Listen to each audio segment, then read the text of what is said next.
So what kind of inspired this originally, where this video on YouTube, and the guy was talking about how to keep players engaged in a game. So where this became interesting is Logan's Anytime, Anywhere is like a sandbox world, but each game is run kind of like a one-shot. And with all these guest GMs coming in this season, we're all running these independent stories. My idea was, how do you keep players engaged? How do you move things along versus a game that's open-ended? You can just pause the game and you pick up next time, but you can't really do that in this game. So there's a little bit of an urge to kind of railroad the players and make them follow a story sometimes. So the idea is, how do you balance that? And this video that we had watched, I thought he had a really interesting take on it, is that no matter what the story is that you have set up for the players, it should always be kind of told or explored from their point of view. So an example he gave is, you want the players to go to point A, but the players decide they're going to point B. So rather than just force them to point A, just adapt the way you're telling the story. And so that was kind of the idea, is how does Logan keep players engaged when he wants them to follow a certain story versus just let him do whatever the hell he wants. So that's kind of the idea around this, is player engagement, but how do you balance letting the players call the shot when you only have a 4 or 5 hour window to work? So what are your thoughts on that, Logan? Because you had, I think you had some pretty unique ideas on how you do things, like your idea of festering. If a player wants to ignore point A and go to point B, that festers. Yes. Well, I think that with players, like I've noticed that Chris is able to do this.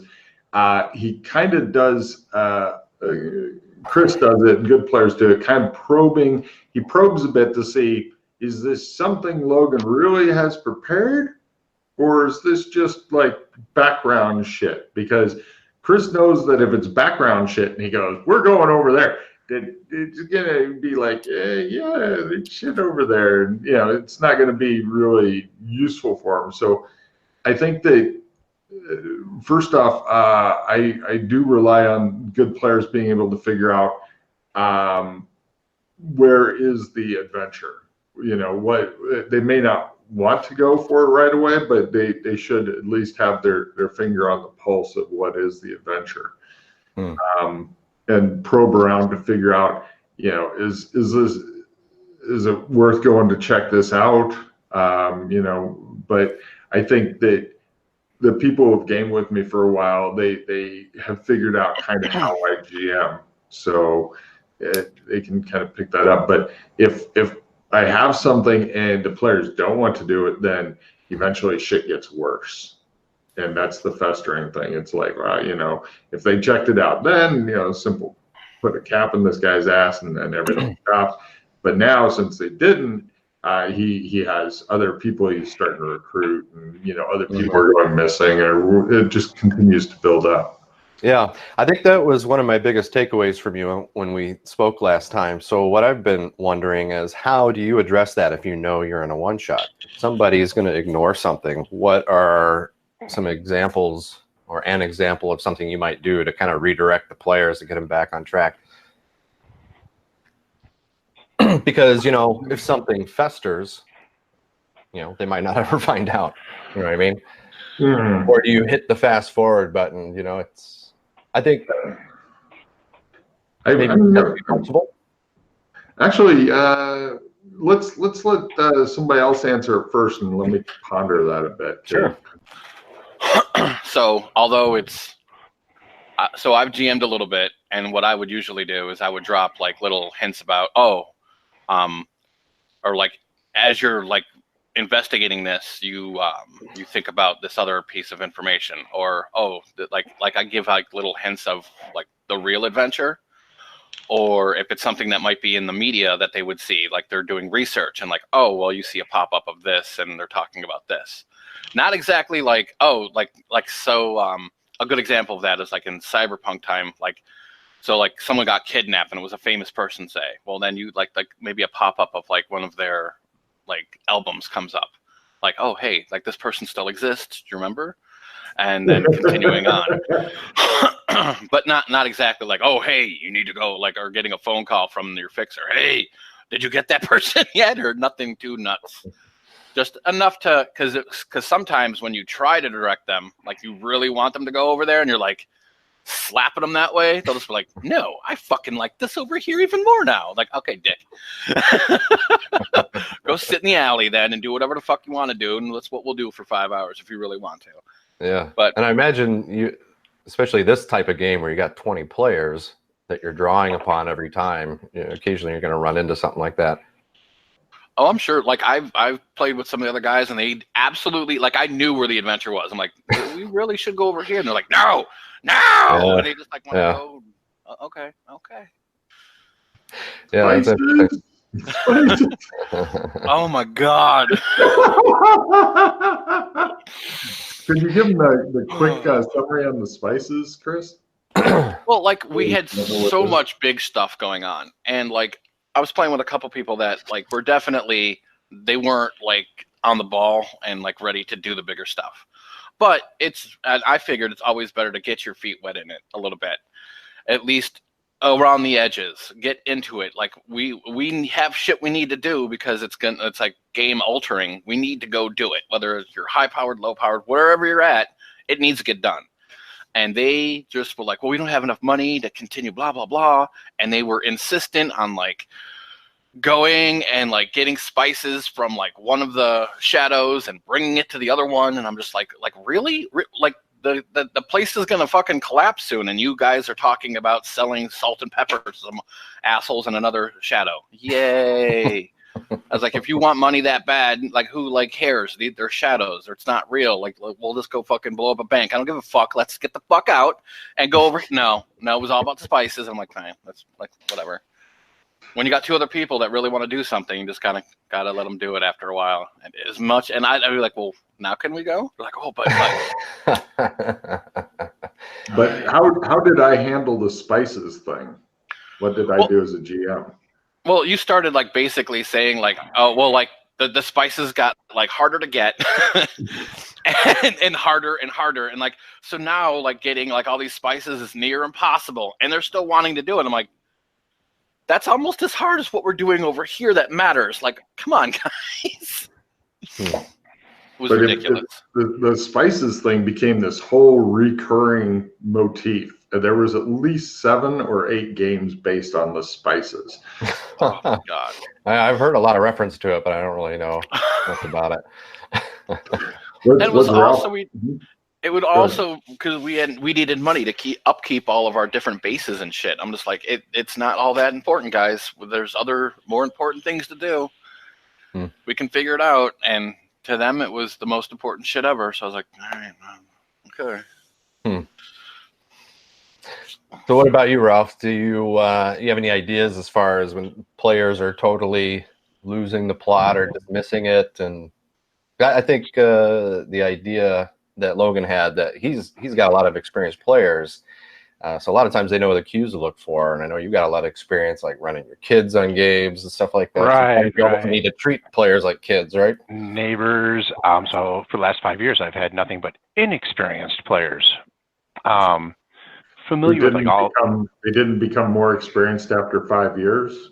They stayed with the. It was very intermittent, and these were people who gamed. These were not gamers. So it was more of a social event. Let's have some cigarettes. Let's have some booze, and let's roll some dice. Yeah. And see this. I used to have more hair, and then I just kept beating my head and just But no. So what I would have to do is do layers of things. So all right, you guys get to the town of Deadwood. Farmer complains about the goblins. Then the neighboring town complains about the goblins. And the goblins just kept more and more and more. And one goblin would run into town. Next day, 2 goblins would run into town. Week later, 7 goblins are running into town. And eventually, they'd get the point, like, hey, maybe we should go take care of the goblins, you know, when they're like coming in wave after wave after wave every day, you know. And no, I have to hurt them, definitely. But you know, the whole layering thing too is I would leave clues. So as an example, let's say they found a book. Oh yeah, there's a book on the wizard's table, and they would ignore it and just wander off.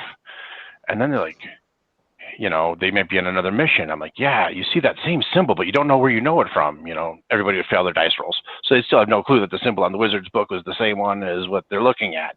And it's just horrible, you know. So you just got to layer things and keep reminding them is what I come up with.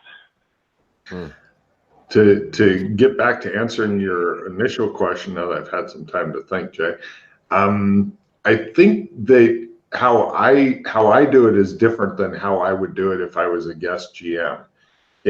For me, if the players don't go on the adventure I want them to, then as long as they're going on something else that I've got some idea on, or even if I don't, there may be enough momentum in the world to just carry it.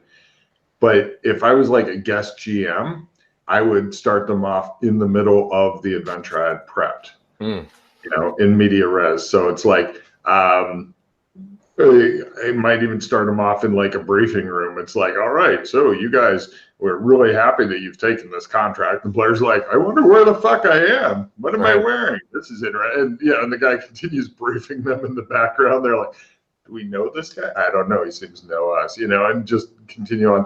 Or have it more subtle where they wake up and there's all the clues are in the camp because they've been gathering, or somebody's been gathering clues, and then it's all there and they can go through and go, apparently we're looking for where these goblins are coming from. This is our, you know, we have like I hate goblins t-shirts and shit that we're all wearing, so this may have something to do with it. I don't know. Yeah.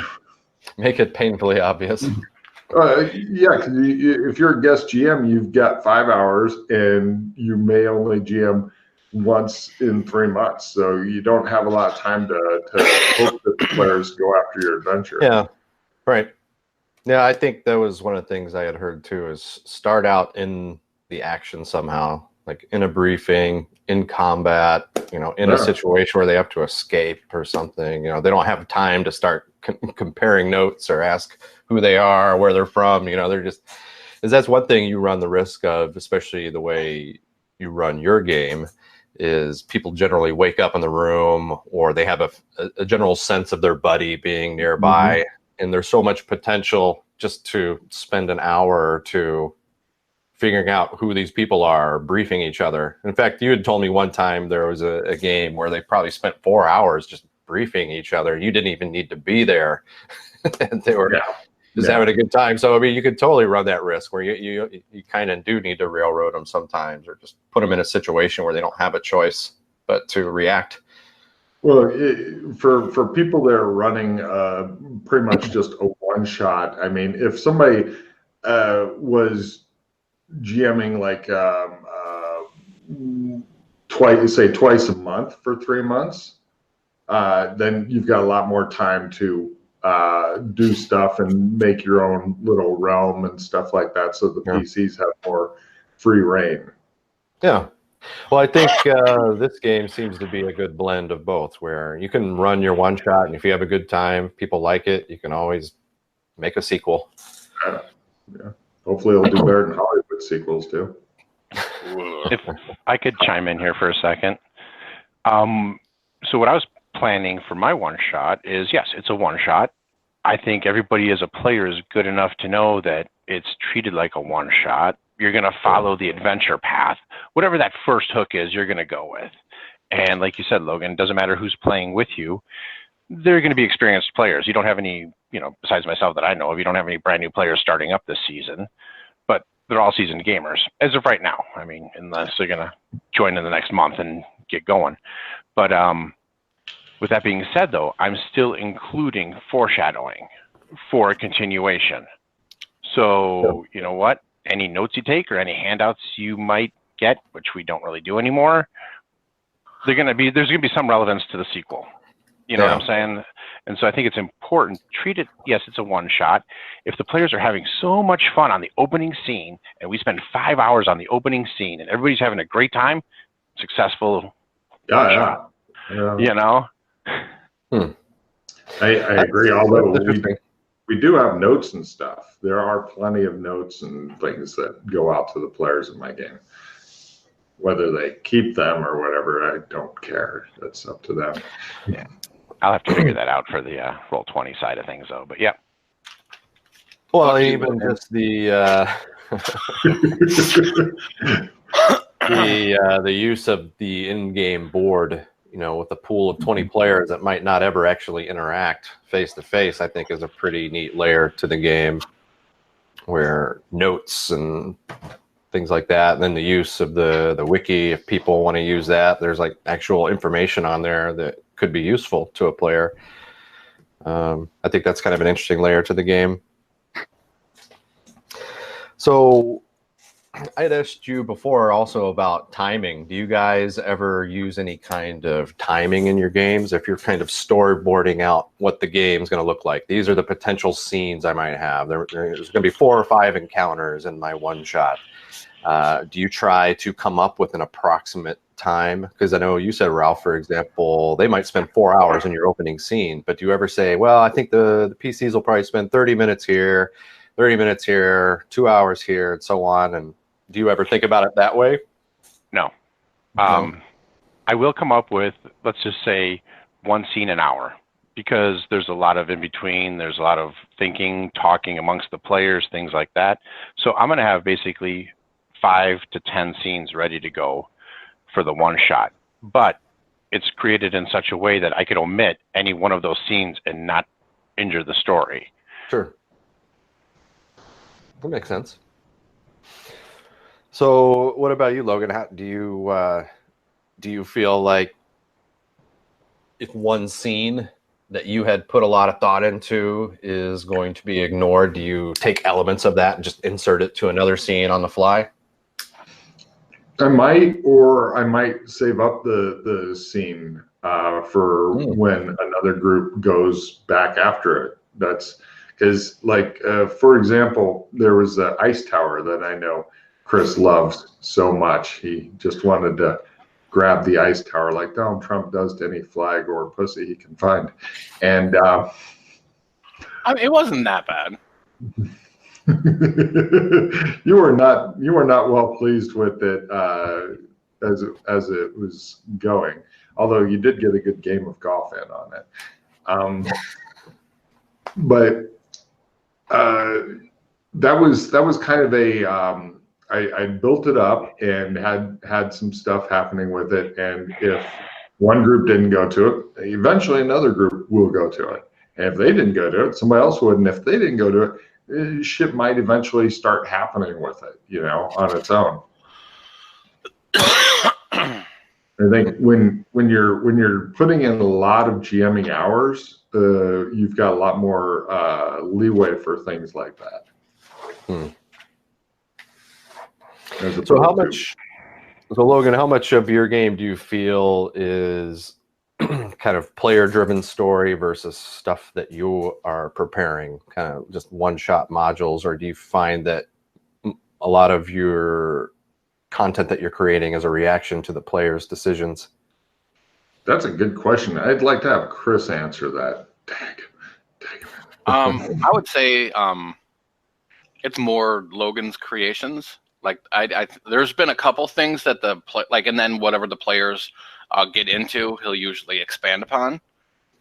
I do know, and then a couple people have had some more personal plots. Like Yana's had some good plots because she really got into that. And then what was kind of cool is then like a couple other people helped with that too. Like I got into it a little bit, and then Matt got into it, so then we helped her, and so did Pete. And then we really all kind of like that actually became like a lot of the season 1 was basically centered around her stuff. So and then that built up. Yeah, I think I know that story. I think I had heard the finale of that story. It was a really good one to listen to. The problem with the player made plot for me is that I'm not good at just like if Ralph says I want to become the Goblin King, for example, unless something that he's doing really inspires something or makes my brain go idea, then I can't just say I'm going to sit down and write a mod based on this. There has to be something that inspires me about it. With Yana's plot, where she decided to essentially grab a replica of herself and reprogram it to love her. That I was like, huh. What happened? And then that created all kinds of, and Sure. it may have gone past season 1, and then they ended up having a kid somehow. Just weird shit happened because of this, and it just kept going and going. And there's still elements of that are going. So if somebody has a wild enough idea, then their stuff starts. I start flowing out of that. But if it's rather pedestrian stuff, then it may not go anywhere for me. Sure. What about you, Ralph? The games you run, do you feel that they're very player driven, or do you feel it's more just story driven? It's story driven. I try to do, when I would run for this group, I would give each individual person their very own personal plot line. So it would be focused, and then they would feel important because they're new and experienced gamers. And I would have a Sandbox small town / adventure with a few different things going around the periphery. Mm-hmm. And their personal plot would come to them.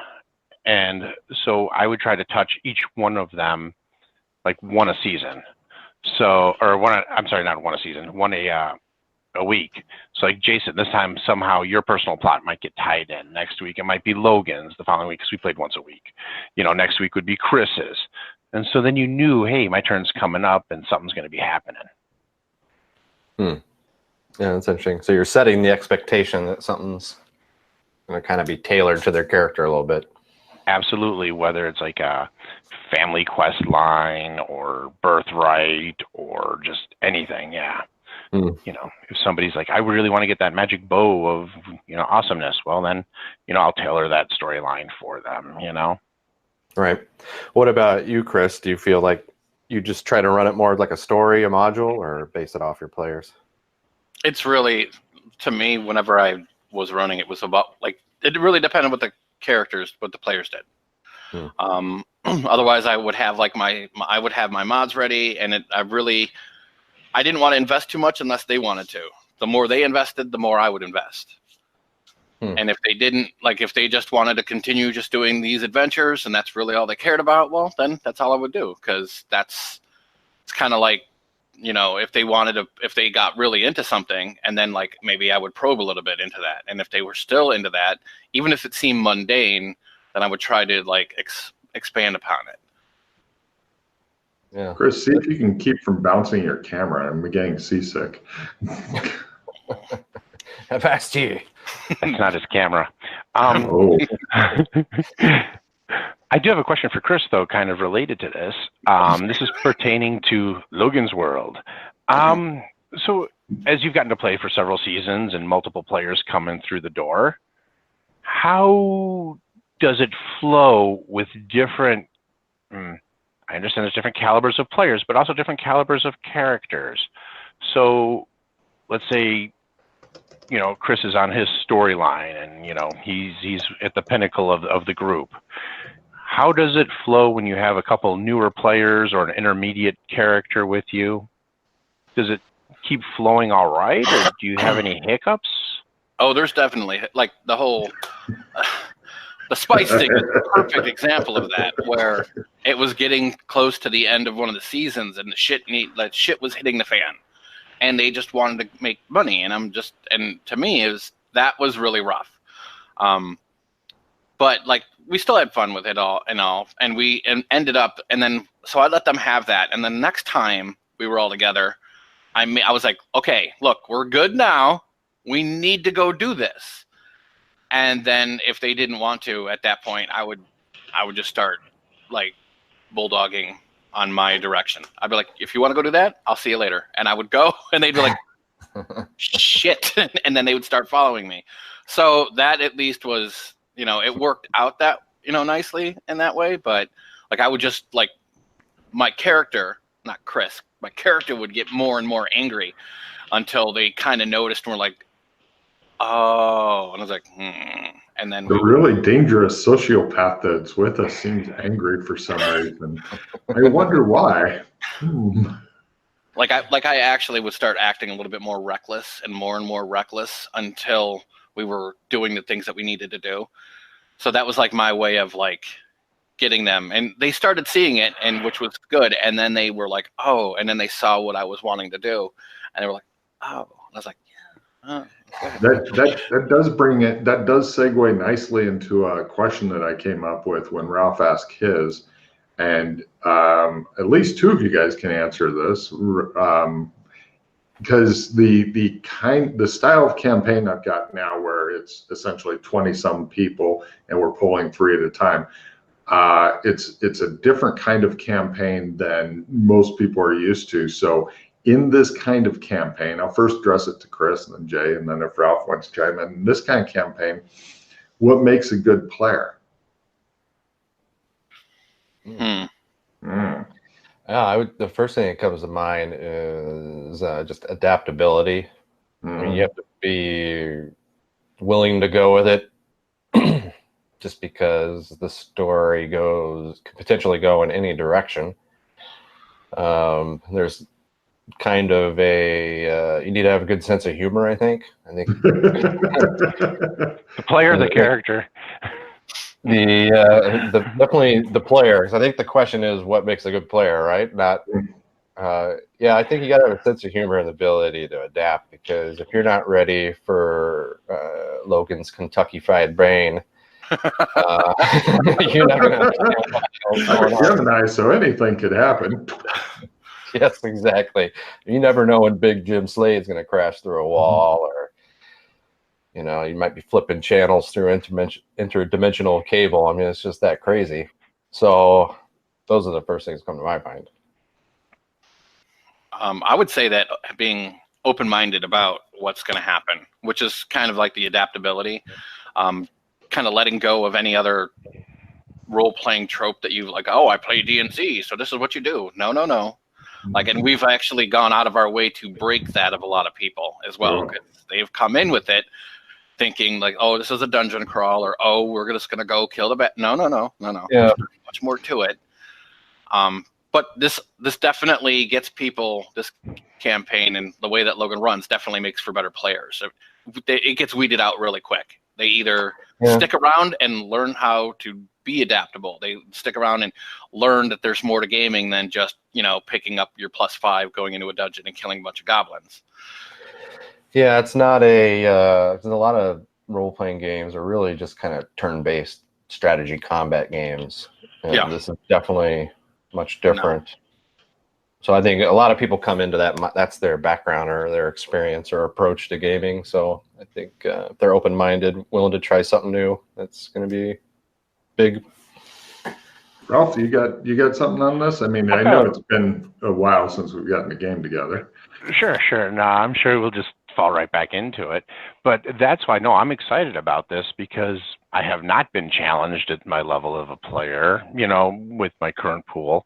So I'm looking forward to it. That's why I tried to create a good support character that can fit with any type of group of individuals, whether on the up and up or down and seedy, and just be able to go with the flow. And I want to be able to support the other players until I get my hook into something. And then, which I don't even know if it'll happen this season, Yeah, that's a good way of putting it. That's kind of how I feel with my character too. It's, just someone that can come in and basically assist in any situation. I think that's what's cool about this game is a lot of people, when you're playing some kind of role-playing game, usually you're the hero, the superhero, and the middle of all the action. What's interesting about a game like this, where you got a pool of 20 people all doing different things, is you really can get those kind of layers where players are kind of supporting what the other players are doing. I think that's kind of interesting, motivating. I got something you'd mentioned, Jay, the interdimensional cable. This is the first campaign that I have had to extensively figure out, not just what's in the newspapers that might be relevant to the story, what's on fucking TV, because the players might go and randomly watch TV. Yeah. And so there's been at least 50 different TV shows in the campaign that I've had to figure out. That's pretty interesting. It's different. I love all that little kind of stuff that can be like little Easter eggs, you know, like go Bobcats. Exactly. Exactly. Well, I remember the players were in some other zone, and it had been a while since Handy was brought up, which was a show that a lot of them were actually actors and actresses in. And it was on TV, and they're like, "Oh God, I hate this show." And people are like, "Yeah, it's really cheesy, but I can't stop watching it." They're like, oh, "I'll stop you." Was that part of Red Carpet, or was that its own zone? Oh no, it became its own zone briefly as like another cameo. But it was part of Red Carpet. That's funny. So talk a little bit about so this idea with the guest GMs. You said people can basically make any kind of version they want of an existing Logan campaign. So imagine people running their games. What is the ideal way, or an ideal way, to kind of link a one-shot to an existing game without trying to force it too much? Would it be something like an Easter egg, or do you have any ideas on how to connect a one-shot to the game? I'm gonna let Chris take that first while I ponder some more. I would say that with there being so many different zones, and with like that we've seen, and like we've even have hints of some of the shadows that we've traveled through, so it's really easy. Like there's that zone, the old Wild West zone that kind of died out, and it's all winter there.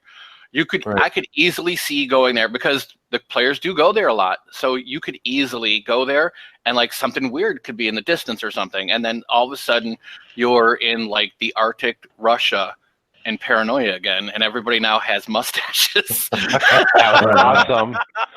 I have not had a day like today since yesterday. I still remember when we had that poor new player walk in, and the first thing they see is everybody sitting around the table wearing like paper beards and mustaches and acting like old, bitter Soviet guys. Yeah. That just blew their mind. I don't remember if that's when they left or not, but yeah, that was a good one. No, I agree. I was kind of thinking that too, Chris, when I was initially thinking about the ideas. I was like, you can literally do anything you want, you know.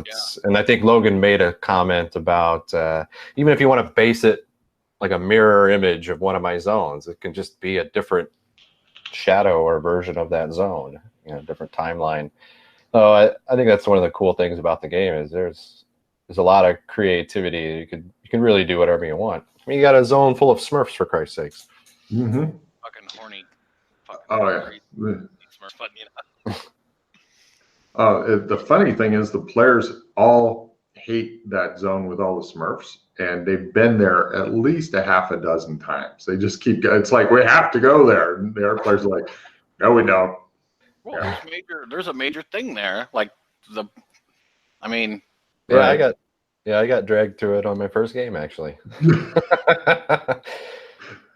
But yeah, I mean, like name any comic if you want, like because I'm not personally into anime at all, but if somebody wanted their zone to be all anime, and like when you go there, all the characters look like anime, and they all have these really tiny mouths and these fucking huge eyes and shit, you could totally do that in the game, and you're normal looking when you're not in that zone. But if you wanted to run that kind of stuff, that would make it very unique to you. And then, like, if I wanted to have an Easter egg of that in the part of the campaign that I run, I would like have like an anime magazine or something laying there, and it's got like Chris's anime face on it, going, oh, something like, you can have whatever kind of weird shit you wanted with that.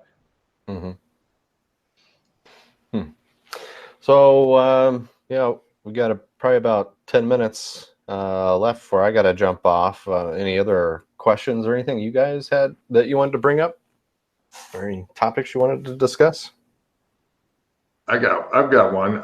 Combat in this game, it's very different. And by the way, if you two want to keep going after Jay jumps off, because he's all busy and professional and shit and that, then I'm good to go. We can keep going. Cool. But combat in this game,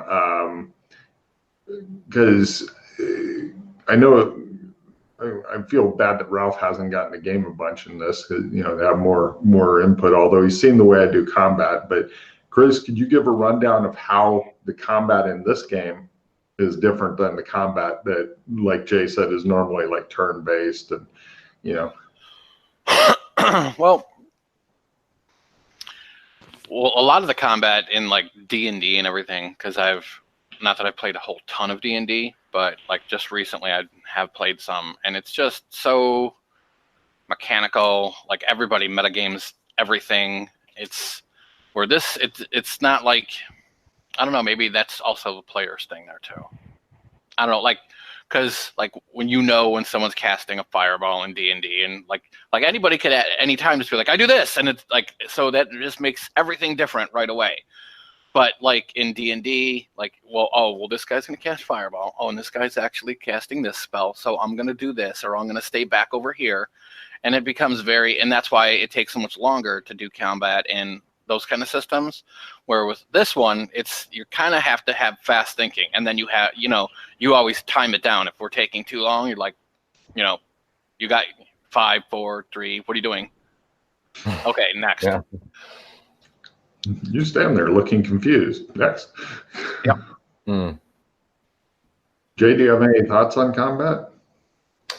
I think just the big thing that's different from like D&D games I've played is, the theater of the mind, and I think it is fast paced. But I think that's probably more of a GM thing, maybe not a game thing. I think it's really up to the GM if he's on top of it and kind of lighting the fire, or whether he's letting people wait until it's their turn to think about what they do for a minute, and all of a sudden they open the book and they want to figure out how something works. I like the idea of saying, look, it's your turn, go. You basically got 5 or 10 seconds to think about it.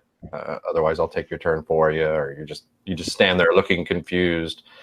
So yeah, that's one of the things I like about how Logan's style of running it. He's very good at keeping the timing and the momentum going. He knows when things are crawling to a halt and when you just need to skip somebody and move on to the next person. But the card aspect of the combat I like. That's one thing I think I like about this system versus D&D is you've got the hero points and you got the cards. It adds an extra layer to the game. I think makes it a little bit more interesting. Sometimes really dramatic moments can just be spoiled by just a poor die roll, so it just seems like kind of a waste. I like that there can be an extra variable that can help in those clutch moments. So I think that's one of the things I like about combat in this game. Ralph's gotten to play with the cards and the hero points and stuff. And so here's the biggest thing that I'm glad you kept, but I dropped that I wish I kept, was the random environmental changes of the cards each round of combat. What is approved? Who's going first? Because it's possible to have the villains go first in the next 3 rounds in a row, and setbacks and stymies and all that good things. And to me, versus that like a set initiative that makes it very dynamic and not stagnant. Well, with the combat, one of the things I always hated in other games is everybody would roll for their individual initiative every round, and that just immediately slows it down to a crawl. And It doesn't matter if Ralph goes first and Chris goes second, and it doesn't matter unless, because Chris could be like, well, I want to, and Ralph's like, hold on, let me do something first. Yeah, I mean, that's okay. He could do that, but normally it doesn't matter who goes first. It's like, are the good guys or the bad guys going? That's all that really matters. Everything else is just dick measuring. My character's so fast, I always go first. Which, like, a good example of how Logan's combat is with the system is like when I'm in combat in Logan's world, I have to be right here and I have to be very attentive to what's going on. So I was playing D&D with Seth, and he'd be like, all right, combat. And I'd be like, we'd all roll our initiative, and I'll be like, all right, this is where I'm at. I'll be back. And I would literally go, make some coffee, come back, and it wouldn't be my turn yet. God damn. Oh, yeah. I'm so glad it's on hiatus now. I'm probably not going to play anymore. Like, whatever. Like the only real reason I was playing is because I was playing with Brian, Slocum, and Seth, and that's it. I was just like, well, it was a good socialization, and we only played for like 3-4 hours at a time, so And I would literally be on the, like, just on the internet or on Facebook at the same time. So it was that's about as engaging as it was. Sorry, I know Jason has to go, but I've got a 2-minute fast story that will kind of summarize that first question you had about players and one shots. Logan and I were at a convention, and it was paranoia. We were all started out in a room. Whenever anybody would leave the room, no matter what they would do, whether they would touch the computer or anything, for some reason they would get killed. Paranoia, you go through a lot of clones and you die a lot, right? Yeah. 4 hours at a convention, sitting in a hotel room. The guy's like, okay, well, the session's over. You guys were the worst group of players I've ever had. Why didn't you just follow the yellow line? So, because we had to get to a subway. He never told us there was a yellow line painted on the floor. He never mentioned that we're all wearing yellow jumpsuits and are supposed to follow the yellow line. There was no briefing. We just started out in a room, bunch of clones. I tried to look up on the computer. Where do I go? You must be a communist traitor. A bunch of guards come and blast us.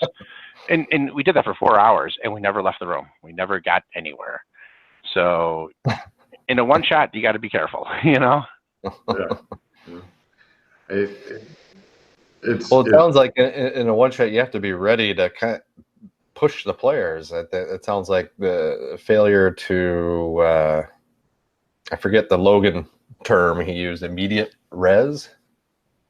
You said like in media res. That the way in media res, yeah, in the middle, in the midst of the action.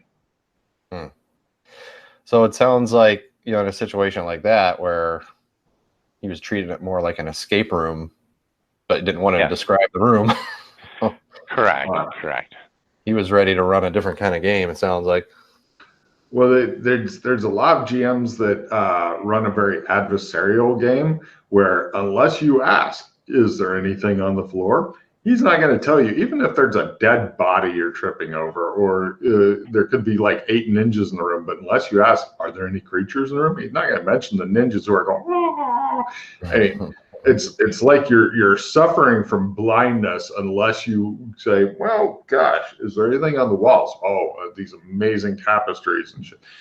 Wouldn't I notice that just walking into the room? No, it's Zork. You got to actually put that the right syntax in there, or you'll get nothing. Yeah. That's funny. Well, I think my idea with just to kind of go back versus the one shot idea, how I've been thinking about it as a combination of things that you guys have said is I've kind of got the ideas for the different scenarios and encounters they can be in, but it doesn't really have to go in any particular order. And just want to be ready to kind of move this story or this part of the story to this scene. If I'm thinking this might happen in scene 4, it's easy enough to just adapt it on the fly and make it scene 2. I think just having some random ideas or having an idea where the people are going to go, not putting too much over preparation to each one of those scenes, but just giving yourself enough room to juggle them however you see fit based on what the players do is going to be kind of my approach. As I'm thinking about it, it's kind of like a timeline, but it can all be moved around in different order very quickly.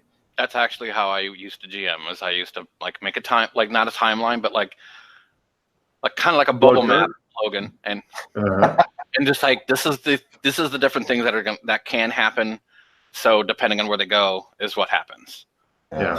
Or outline. That's outline. The word I was That's looking it, for. not timeline. Outline. Exactly. Yeah. I would have like an outline. Kind of bullet points, and then all right. Well, now this section can go up here because they decided to go this way. Well, something that I always try to do is I always have what I call 3 routes to victory, because there's way too many different games or modules or wherever. It's like this, unless the players get this one specific clue, they cannot proceed. They are basically going to just be at a complete impasse. They're going to be stuck. Nothing will happen unless they get this one specific clue. And real life is a lot messier than that. Like if somebody's been kidnapped, the logical thing to do, like for police, is they reconstruct the last 24 hours of somebody's life, and they try to figure out like all the phone calls, social media, all this shit that's happened. But if somebody got kidnapped out in nature, for example, the players may not come up with that. They may say, let's get some tracking dogs in. This is another good potential thing, because then you got the tracking dogs. It wouldn't work in a city, obviously, but if you're out in the country and you get something with the smell, so there has to be, at least for anything that's a major clue, at least 3 different ways to get it, because otherwise your whole game just fucking stops. And with certain clues, I don't even have any rolls. Like if I'm converting a mod, for example, and they're like, this is the major clue, then I'm either going to have it be like a spot it full, because everybody in the game has amazing spot hits because they use it all the time. Or there might not be any roll. It's like this weird device sitting on the table and shit like that, etc. So. Yeah, I like that idea. Just so as you're thinking of your ideas, you're also thinking of how the different ways they can discover it, or the different ways they could solve it. Like any time that it's like, well, what would I do? I try to come up with 3 different solutions, because if I can come up with 3 different solutions, I mean, yeah, I know all the pieces and shit, but if I can come up with 3 different solutions for it and the players can't come up with any, then that's kind of on them, so yeah. Yeah, that makes sense. All right. Well, I'm going to get going. It was nice chatting with you guys. Mm-hmm. Good seeing you again, Jay. Chris, Yeah. you got to try to get the 4th off. Come back to us. I'm so excited to play with Chris, too. I'm like, hey. Yeah, I know. Yeah. All right. Well, I'll talk to you guys later. All right. Later, See ya. Jay. Take care, Jay. I got a new question to keep it going while you guys also think of new questions. This one's for both of you. Like as a GM, what is an important either thing you do or trait you have to have, or something like that you think is important for a GM to have? Like, for example, one of the things that it's not a popular thing, but I think a GM has to be a little bit cruel. Just a little bit. Not majorly overly cruel, but you kind of have to, if there's an apple, it doesn't have to have a razor blade in it, but maybe half a worm. Because otherwise, the reason is I've seen too many GMs and it becomes like a Monty Hall campaign, or oh, you've got a pile of treasure that you're sitting on top of, like you've just taken a giant golden shit, and all this, and everything's easy, and the players don't feel like they've earned anything. They don't feel like they struggled for it. They felt like I pulled a lever and gold flows into my room. Yay, I win. So, Ralph? What do you think? I agree with the slightly being cruel, and I think you also have to have a level of empathy or be able to read your players. That's a good one. You know, because are they at the point of mentally breaking, or are they really enjoying it and just concentrating, you know? Oh, yeah. Chris, what you got? That's actually what I was going to say, like being able to read the players and see where they're at. Well, you can't say that now because you already said it. Right. Yeah. Well, actually, the whole mentally breaking thing, that all I could think about was the haunted house with the druid in the fireplace. Mm-hmm. Yes. Oh my fucking god! That broke so many motherfuckers. It didn't break people as much as the Mask of Nyarlathotep campaign, though. That one fucking destroyed groups. But I mean, I had fun with that one though. With both of them. And then it was fun to watch other people mentally break as I went on the haunted house multiple times. Oh, yeah. Well, yeah. Just sit there and watch them going, so, what do you think it is? And they're like, I've got so many handouts. I don't know what to do. Ah. Oh, I love that that is, to this day, my favorite mod. I've incorporated it and used it a few different times, even in different genres. It works great in fantasy. Oh, yeah. Sure, yeah. You know? But I don't know. I think there has been a lot of player breakages and stuff, but these days it's just for my campaign, it's not something that everybody's going to like. Some people want a very different flavor of gaming. For a lot of people, I've heard like D&D called the McDonald's of gaming. I thought that was rather neat.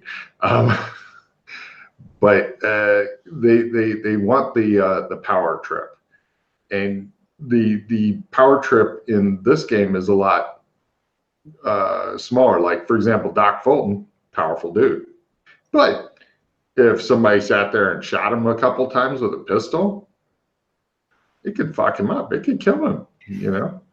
So it's a lot different than, you know, the guy who gets shot with a heavy crossbow and fails to notice, thought a mosquito got him, and rides off. He has too many Happy Meals, clearly. Yes. I think your game also draws, and I know Chris and I from this pool, is at least I feel more rewarded with the treasures of knowledge and gaining, you know, bits and pieces of the story and putting it all together, you know, and that's where you excel as a GM, you know. So you've got a huge multiverse, if you will. I am so excited to come in as a fresh player. You know, it's like I recognize the colors I'm looking at, but I don't know the painting. You know what I mean? Right. And so that's what I'm excited about, is the discovery. Well, let's Ralph actually leads into the other question. As a player, what's an important trait to have?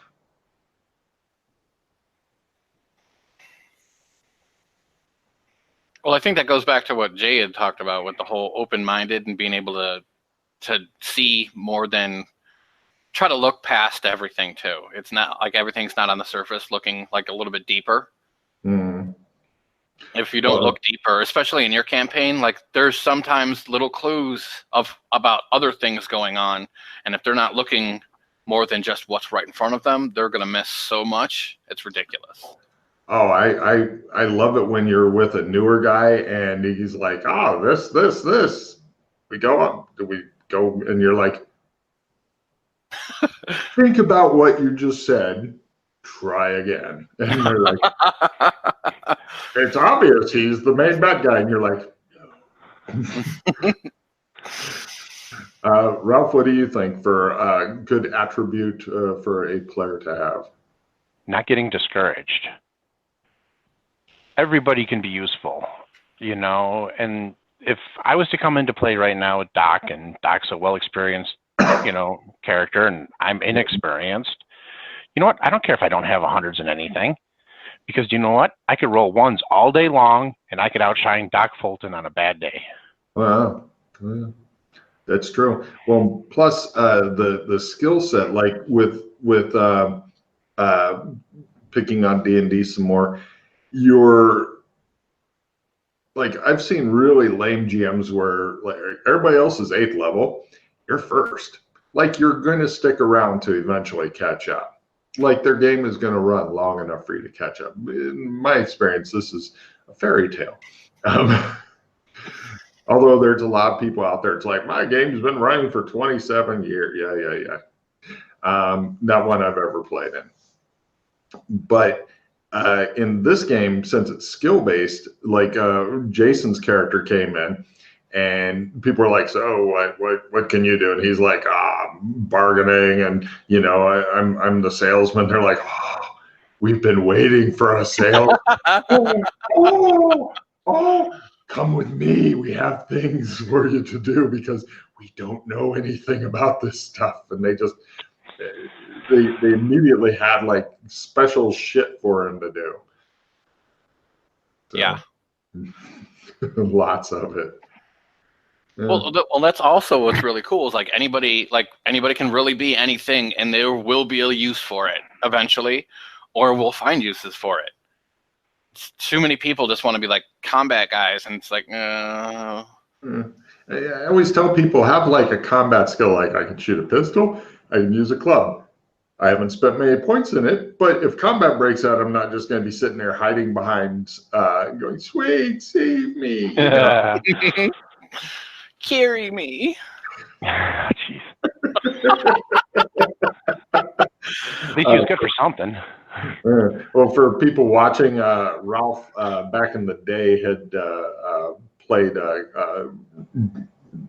pretty much like a brick, a beefcake named Suede, who was like really strong, and he had some air skills. But there was some other guy who I don't know if his character, he made him to be useless, or if he had no confidence in him, or all the above. He broke both of his legs on the adventure because we had to cross over a mountain.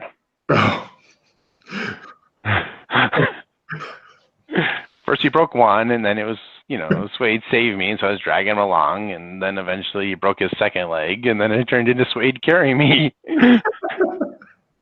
That was fucked up. But yeah. Even though it's been a lot of years since we've gotten a game together, Ralph, your characters are still remembered in the game and referenced to, and even I know some have become NPCs and shit. I've heard. I'm excited. I'm honored by that. I think that's pretty cool to do. And well, that's the great thing about running for so many years. Like some guy on one of the forums was bitching about like old GMs and shit like that, and I'm like, what? Oh, old GMs are great because they got a lot of campaign stuff that they're pulling from. They got life experience. Some of them do. Some of them just went through a boring ass life for the last 30 years and didn't do shit. But you can, especially if you've got like a long campaign, then you have Easter eggs and stuff that keep popping up and things. I've used Chris's characters as NPCs in my games. Mm-hmm. Like I had Cherry, like when he was the fixer, when he went through his fixer phase.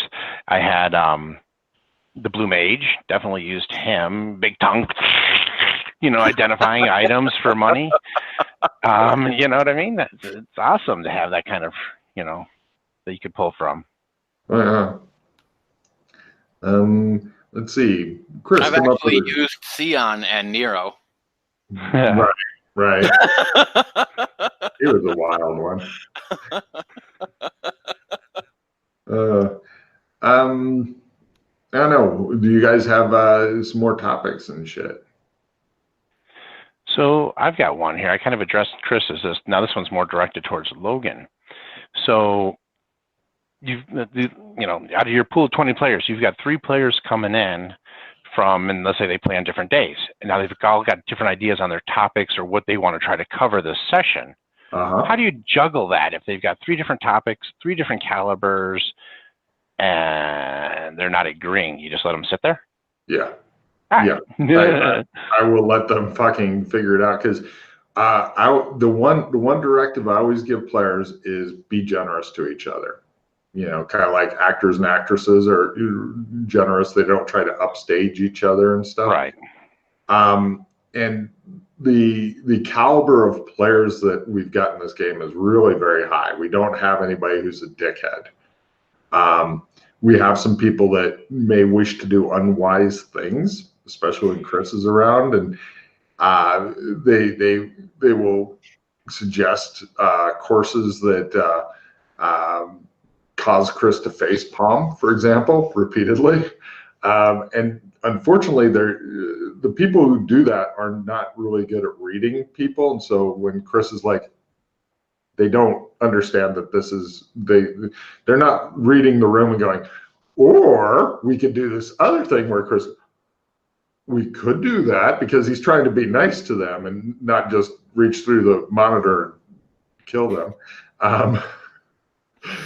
But no, if three different players get pulled in and they're all wanting to do different shit, then they're going to have to figure out what's important now, because or what sounds cool for them to do, because even if it's not important, that's one of the things that I'm hoping that people continue to do on the in-game board is, like, for example, let's say you guys were playing with Jay and you were like, oh, we're going to go after this thing here, but this other thing seems to be time sensitive. Then I'm hoping that you'll get on the in-game board and go, hey, specific person, because I see on the schedule you're up next, can you go handle this thing? Because we wanted to, we didn't have time, because we wanted to go off to the happy lands or whatever. Can you go sort that for us? Because we think it's time sensitive. Because I've noticed if people say, can somebody go do this? Nobody will, because everybody's like, oh, I don't want to step on anybody else. I don't want to, so nobody ends up doing it. So you have to ask somebody specifically to do it. Yeah, see, I don't have access to the in-game boards yet, but that's why I'm trying to also play somebody who's happy to support whatever's going on, and let them. Chris, how do you deal with it when there's three different players and you're one of them, and everybody's got very different shit that they want to do? Or how have you seen it solved in the past? Well, usually it really depends on what's the most important thing.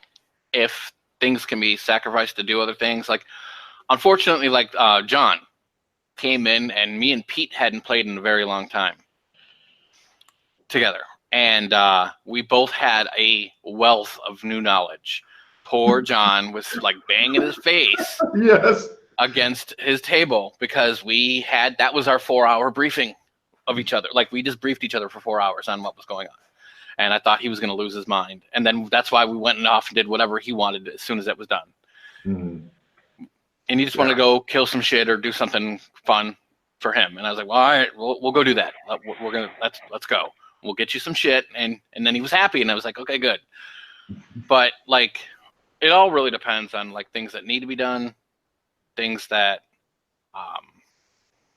the players want to do. Like, if there's more players that want to do it, of course, that's what you're going to, you got to compromise. As long as everybody's willing to compromise over time, that's what really, but when you start doing like the same thing just for them every time, that's when it's like, and you got to kind of be a dick and kind of push back pretty hard.